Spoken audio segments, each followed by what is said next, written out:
बढ़िया पार्लियामेंट है, सब गाली दे रहे हैं दूसरे को, पता नहीं किसका वेट कर रहे हैं मोदी जी। अब तो समय उनको क्राउन पहनने का, मोदी डायनेस्टी।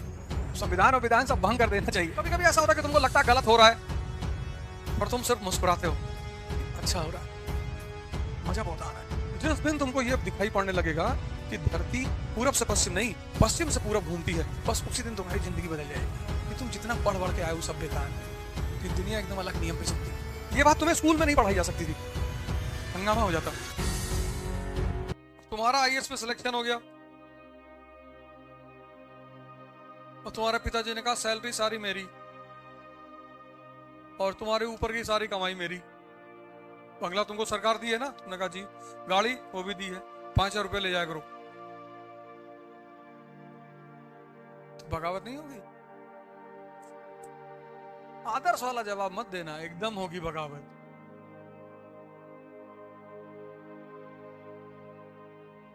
अरे सैलरी ले रहे हो, ऊपर वाला तो रहने दो, एक ले जाओ, करना दोनों, और 5,000 रुपये ले लिया करो, चाय गुटखा जो तुम लेते हो।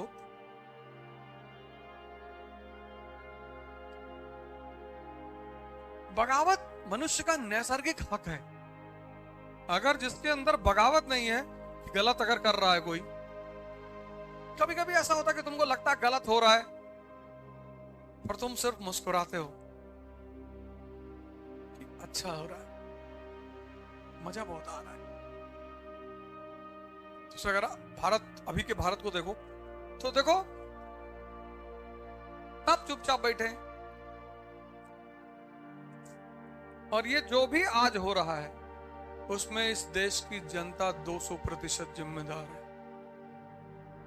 इस देश के नेताओं की कोई गलती नहीं, सब। आज हमारे दोस्त हैं, एक तसव्वुर भाई भी आए थे मिलने के लिए, अस्सलाम वालेकुम, बहुत गलत हो रहा है। मैंने कोई गलत नहीं हो रहा, एकदम सही हो रहा है। तुम कभी एजुकेशन मांगे? नहीं। तुम हेल्थ मांगे? कभी नहीं मांगे। 2014 से पहले काहे नहीं मांगे? क्योंकि हर आदमी तुम्हारी पीठ थपथपा रहा था, अरे मुसलमान रोजा खोलेंगे, तब तो तुमको बड़ा मजा आ रहा था। तुम 2014 से पहले मांगते,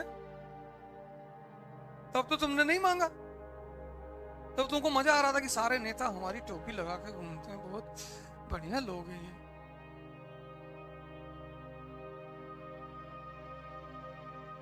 अब तुमको 2014 के बाद याद आया कि मुसलमानों को शिक्षा नहीं है। अब वो नाराज होके गए हैं, अरे तुमको बीजेपी से टिकट मिल रहा है, तुम काहे बीजेपी के खिलाफ बोलोगे? अब तुम वो आदमी नहीं रहे। हाँ तो जाओ, सड़क पर विरोध करो, जाओ, हम रोके? जाओ, हम रोके हैं? जाओ नारा लगाओ, ये निकाल के यहां लगा देंगे, ये निकाल के यहां लगा देंगे। आदमियों की ऑक्टोपस पता नहीं चलेगा। हम किसी को रोके हैं विरोध करने के लिए? जाओ करो करो विरोध, जाओ सड़क पे। हम तो नहीं करेंगे, हम क्या करें? तुम्हारा दर्द हो रहा, तुम जाओ करो। हमसे तो सरकार 80% टैक्स मांगेगी, हम दे देंगे, ले लो, ले लो, हमें कोई टेंशन ही नहीं, सब सही चल रहा है। आज भारत की सबसे बड़ी समस्याओं में से एक समस्या है टैक्स पेयर।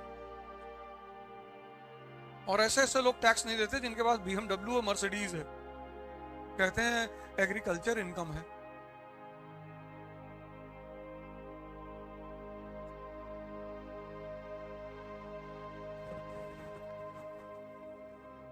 और जिस देश में जो टैक्स पेयर है, अगर वो वोट देता है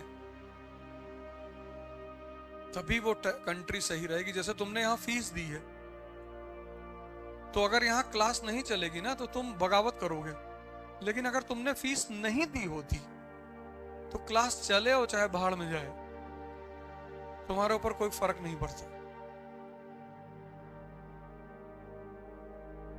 इसलिए रिस्पॉन्सिबल डेमोक्रेसी का एक सबसे अहम पहलू यह है कि सबसे टैक्स लिया जाए,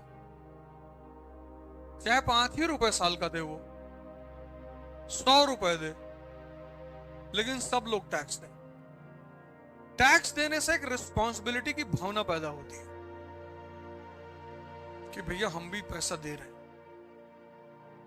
इसमें चैलेंजेस हैं, बहुत सारी चैलेंजेस हैं, चुनौतियां बहुत सारी हैं, लेकिन टैक्स का दायरा बड़ा हो कि जिसके पास BMW है उसको तो टैक्स देना ही देना है, नहीं तो BMW ही दे दो। आज इस देश की पब्लिक को एक बैग याद आया, GDP। ये सब्जी बेचने वाला कह रहा है भैया GDP गिर रही है, उसको क्या पता भैया GDP क्या होती है। कितनी बढ़िया सरकार चल रही है, सब्जी वाले को पता चल रहा है कि GDP क्या है। इतनी अवेकनिंग आज तक कभी थी, इतनी जागरूकता कभी नहीं थी, कभी थी ही नहीं। अब टमाटर हो गया 20 रुपए किलो, अब खरीद लो सब। नहीं, अब टमाटर नहीं खाएंगे।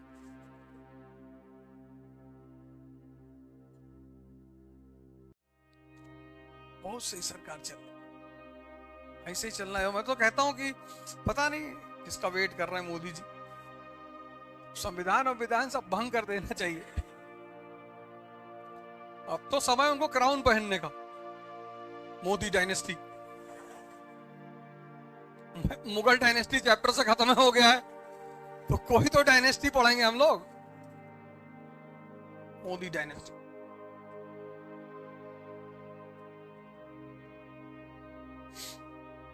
कोई बात नहीं भाई, मोहम्मद गौरी के भी कोई संतान नहीं थी, उसके जो कमांडर्स थे वही उसके बच्चे थे,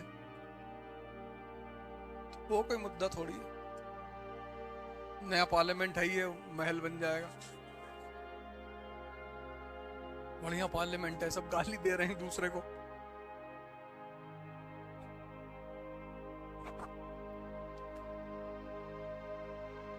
ठोक दिया करो यार, ज्यादा ना बोले नहीं तो।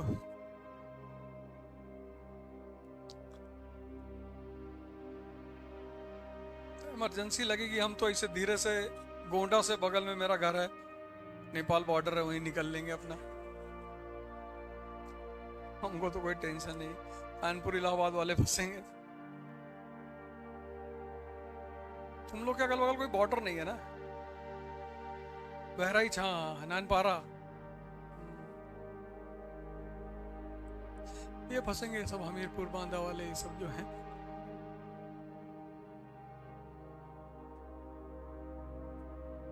इतना चिंतित काहे हो रहे हो? ऐसे ही खेल चलता है।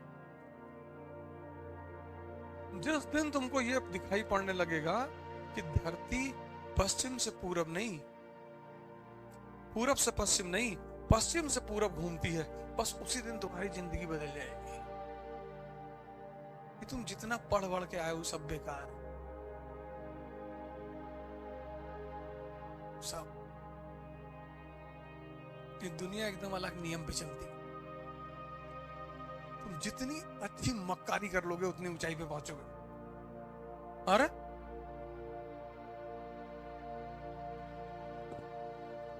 तुम झूठ बोलोगे,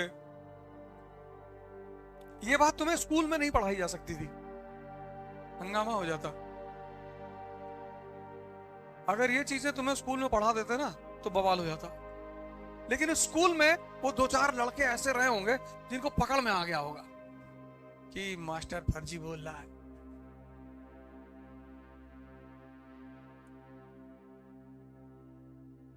कुछ लड़कों ने तो बहुत सीरियसली लिया होगा कि गुरुजी कह रहे थे झूठ नहीं बोलना चाहिए।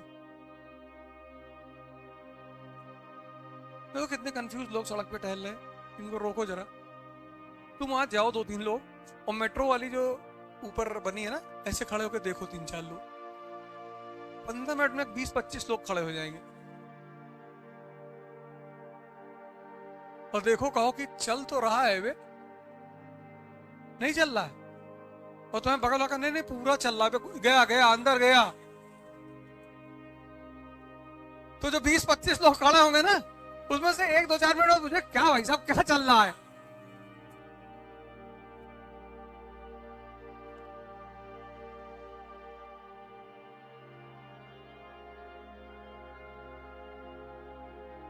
मैं किसी को बुला लो काम के लिए कि तो भैया काम है, टाइम नहीं है, बहुत बिजी है।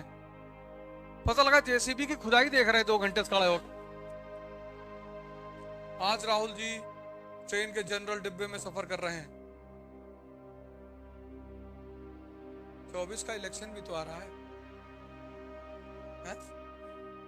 हाँ, कुली वाला। हमें लगा पिक्चर बना रहे हैं, पहले हमें यही लगा कि किसी फिल्म की शूटिंग वूटिंग चल रही शायद। ठीक है, सब नेता ऐसा करते, कोई वही थोड़ी कर रहे हैं, सभी करते हैं। मोदी जी नहीं करते हैं, वो भी करते हैं। काम करने वालों को जाके पैर धुल रहे हैं, औरतों का पैर छू रहे हैं, वो भी तो यही सब। कौन नहीं करता है? अरविंद केजरीवाल पहुंच गया छत्तीसगढ़ में, एमपी में, कहे मामा को भूलो चाचा आ गया, कहे नहीं? तो सभी करते हैं, वो कोई एक आदमी थोड़ी करता है। पब्लिक इनोसेंट है तो नेताओं को यह सब नाटक करना पड़ता है।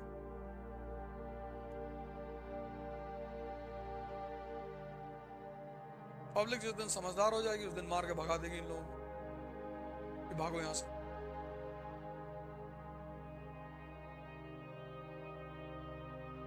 तुम्हारे बाद जो जनरेशन आ रही है, जो इस वक्त क्लास 12th में है, वो बहुत खतरनाक एआई जनरेशन है, वो आर्टिफिशियल इंटेलिजेंस वाली। वो बहुत डेंजरस जनरेशन है। कुछ भी, कोई भी कांड करवा सकती है वो सोशल मीडिया पे। तुम्हारे बाद जो अभी लड़के 12th में है, वो सब बहुत डेंजरस लड़के हैं। और वो सब जातिवाद और सब, उनकी जनरेशन जब वोट करने आएगी, मतलब 29-34 का इलेक्शन बहुत अच्छा इलेक्शन होगा Hindustan.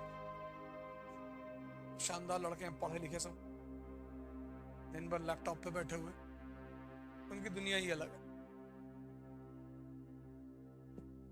English, German, French, PUBG खेल के साथ जर्मनी में फेयर कर रहे हैं। इंडिया में स्कोप ही नहीं छोड़े कि यहां मतलब ही नहीं, सब अलग रायता फैलाए हुए हैं।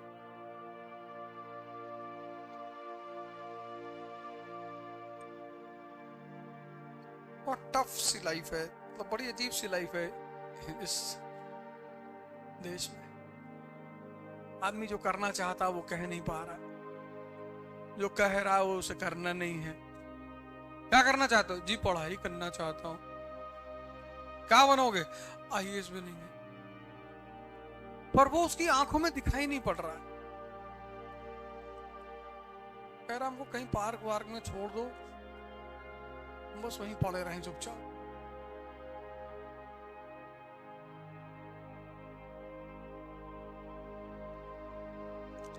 पूरे क्लास में कोई एक व्यक्ति ऐसा है जो कह सकता है कि किसी एक विषय पे मुझे पूरा कमांड है, उस विषय से मास्टर कुछ भी पूछ लो।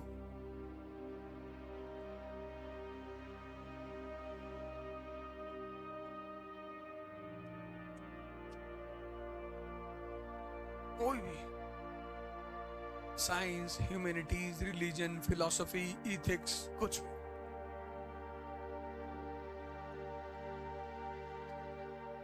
सोचो, 17 साल पढ़े, मतलब 17 साल अगर किसी चीज में तुम लगा दो तो कितनी परफेक्शन पैदा हो जाएगी। 17 साल पढ़े और जवान हो और 250 की संख्या में बैठे हो। मतलब मैं 250 की संख्या में बैठा होता तो मास्टर को दबा दिया होता, कुछ ना कुछ तो मैं हाथ उठा ही दिया होता। मास्टर काम सूत्र पे पूछ लो, कहीं ना कहीं तो मैं उलझा ही देता मास्टर को। ये ले,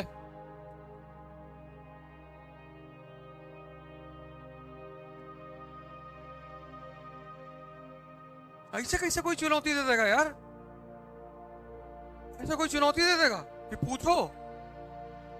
अगर हम तुम्हारी जगह बैठे होते ना, उलझा देते मास्टर को। भले दे पाए ना दे पाए, मार थोड़ी सकते हो, और मारोगे तो निकलोगे नहीं।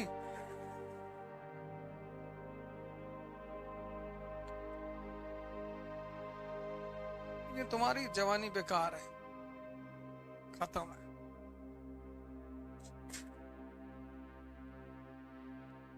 अरे इतना कहने पे तो कुछ पूछ लेना चाहिए कम से कम। आदमी चुनौती दे तो दे, गाली तो ना दे। सोचो 17 साल की इन्वेस्टमेंट है तुम्हारी एजुकेशन में, और ये तुम्हारी दशा नहीं है, पूरी कंट्री की। ये है एजुकेशन पॉलिसी।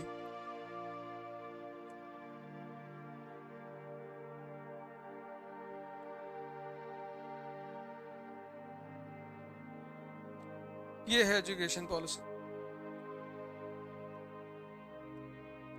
कम से कम पढ़ा नहीं पाए थे तो उत्साह ही भर देते, बागी बना देते, कुछ तो करते, कुछ नहीं कर पाए। तो जब मैं अपना कैरेक्टर सर्टिफिकेट लेने गया तो हमें प्रिंसिपल ने कहा, मैंने कहा फादर वो कैरेक्टर सर्टिफिकेट। कहा विच कैरेक्टर? इतनी फाइल थी मेरी बड़ी अपॉलजी लेटर की। ये आई विल नॉट गिव। मैंने अपनी माता जी से कहा कि मना कर रहा कि कोई बात नहीं, एफिडेविट बनवा देंगे तुम्हारा। एफिडेविट बना।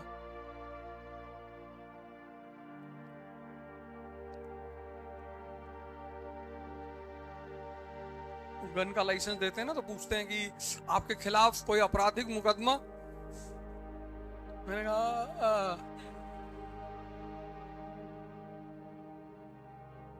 दीवान कह रहा अभी तक तो बोल रहे थे।